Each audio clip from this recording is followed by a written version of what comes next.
नमस्कार बच्चों, मैं doctor Sunita Kamal, SPC government college Ajmer, associate professor HOD in history department. देखिए बच्चों, आज जो हम लोग वीडियो बनाने जा रहे हैं वो आपके एमए फाइनल में जो सिंधु सभ्यता के विषय में है कि सिंधु सभ्यता और वैदिक सभ्यता जो दो सभ्यताएं थी, उनमें सबसे 1920-22 के पहले ये माना जाता था कि वैदिक सभ्यता, जिसको हम आर्य सभ्यता के नाम से भी जानते हैं, कि वो अधिक प्राचीन है।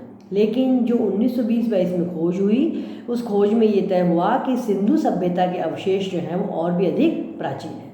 तो इसलिए बात ये हुई कि हम लोग सिंधु सभ्यता को सबसे अधिक प्राचीन सभ्यता मानते हैं।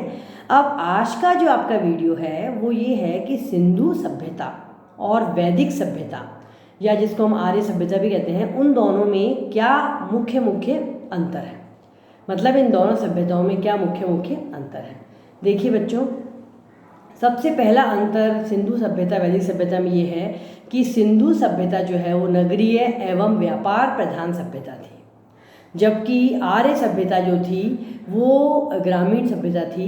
सिंधु सभ्यता में क्या था, विशाल भवन, बहुत बड़े बड़े भवन, नालियाँ, सड़कें, स्नानागार, अन्नागार वगैरह जो है वो इसकी नगरीय सभ्यता होने की बहुत बड़ी पहचान थी। इसके विपरीत, जैसा कि मैंने आपको बताया कि वैदिक सभ्यता जो थी वो पूरी तरह से ग्रामीण सभ्यता थी। अच्छा, अब सिंधु सभ्यता जो थी वो क्या थी, व्यापार प्रधान सभ्यता थी। उसमें कुटीर उद्योग धंधे भी चलते थे और व्यापार भी होता था। लेकिन जो वैदिक सभ्यता जो थी वो क्या थी, वो कृषि प्रधान और सभ्यता थी, पशुपालन और ग्रामीण उद्योग धंधे हुआ करते थे। इसके अलावा वैदिक जीवन में अश्व का विशेष महत्व था। वैदिक सभ्यता में अश्व का विशेष महत्व था, लेकिन सिंधुवासी जो थे वो अश्व से अपरिचित थे। आप देखिए, आपके 2 नंबर का प्रश्न इस प्रकार से भी आ सकता है कि सिंधु सभ्यता और वैदिक सभ्यता में अंतर में, मान लीजिए आपसे जो यस और नो वाले प्रश्न होता है, एक 1 वर्ड का जो प्रश्न होता है कि अश्व सिंधु सभ्यता में प्रचलित था या वैदिक सभ्यता में प्रचलित था, तो आप लोग क्या लिखेंगे, आप लिखेंगे कि वैदिक जीवन में अश्व का विशेष महत्व था, किंतु सिंधुवासी अश्व से अपरिचित थे। अब वेदों में व्याघ्र का उल्लेख नहीं मिलता है और हाथियों का उल्लेख बहुत कम ही मिलता है। लेकिन सिंधु सभ्यता में मुद्राओं पर, जो सिंधु सभ्यता में इतिहास जानने के साधन जो मिले हैं, देखिए सिंधु सभ्यता की लिपि को पढ़ा नहीं जा सका है, लेकिन जो अवशेष मिले हैं उसके आधार पर ही हम इस सभ्यता के बारे में जान पाए हैं। तो उसमें यह है कि सिंधु सभ्यता में जो मुद्राएं मिली हैं, उन मुद्राओं पर व्याघ्र और हाथी, इन दोनों पशुओं का चित्र मिलता है। तो इसका अर्थ क्या हुआ, इसका अर्थ ये हुआ कि सिंधुवासी जो थे वो इन दोनों से परिचित थे। अब इसके अलावा यजुर्वेद में लोहे के प्रयोग का उल्लेख मिलता है। मतलब अर्थात वैदिक सभ्यता में वेद कितने थे, ऋग्वेद, यजुर्वेद, सामवेद, अथर्ववेद, ये वैदिक सभ्यता को जानने के साधन है। इनमें से जो यजुर्वेद है, उस यजुर्वेद में लोहे के प्रयोग का उल्लेख मिलता है, जबकि सैंधव लोग लोहे के प्रयोग से वंचित थे, अपरिचित थे, वो लोहे के विषय में नहीं जानते थे। और एक प्रकार से सिंधुवासी जो थे वो ताम्रकालीन सभ्यता थी। अब आर्य लोग जो है वो गाय को बड़े सम्मान और श्रद्धा से देखते थे, उसकी पूजा करते थे। इसके विपरीत बैल को भी बहुत श्रद्धा से देखते थे, उसे शक्ति का प्रतीक मान करके उसकी पूजा किया करते थे। अच्छा, अब मतलब ये लोग जो थे बैल को बहुत ही श्रद्धा से देखते थे और उसकी पूजा करते थे। अच्छा, अब सिंधु क्षेत्र में बड़ी मात्रा में नारी की मूर्तियाँ मिली हैं। आप देखिए, सिंधु सभ्यता में बड़ी मात्रा में नारी की मूर्तियाँ मिली हैं और वहाँ पर मातृ देवी की सबसे अधिक प्रधानता थी।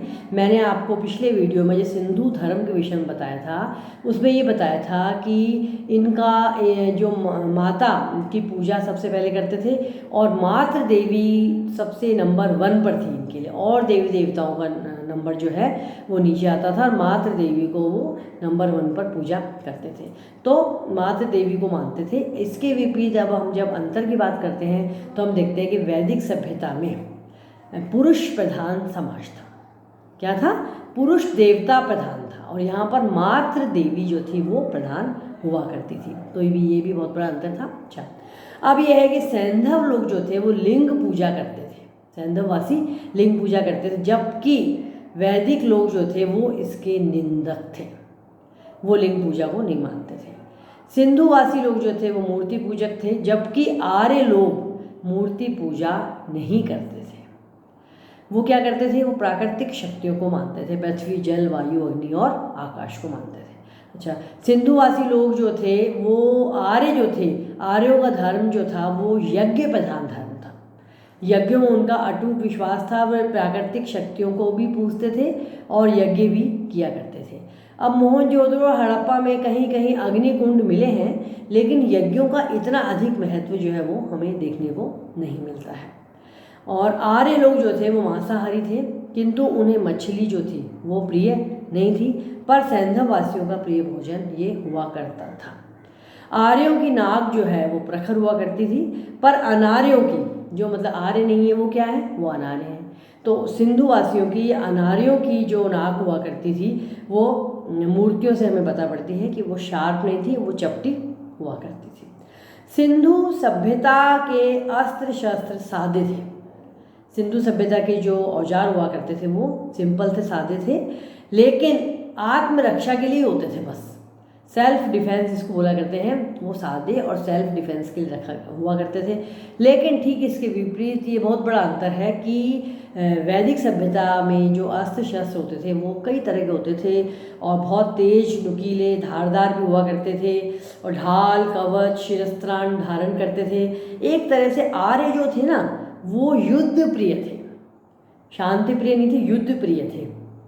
अब और भी एक बहुत बड़ा अंतर ये भी है कि आर्य, वैदिक सभ्यता जो है वो पितृसत्तात्मक सभ्यता थी और आर्य जो है वो मातृसत्तात्मक सभ्यता थी। ऐसा हमें उनकी मूर्तियों से पता पड़ता है, प्रमाण मिलता है। तो ये तो सैंधव सभ्यता और वैदिक सभ्यता में आपके अंतर हुआ। अब इसके बाद हम जो अगला वीडियो बनाएंगे उसमें हम देखेंगे कि सैंधव सभ्यता का सामाजिक जीवन, राजनीतिक जीवन और आर्थिक जीवन किस प्रकार का था। धन्यवाद, नमस्कार।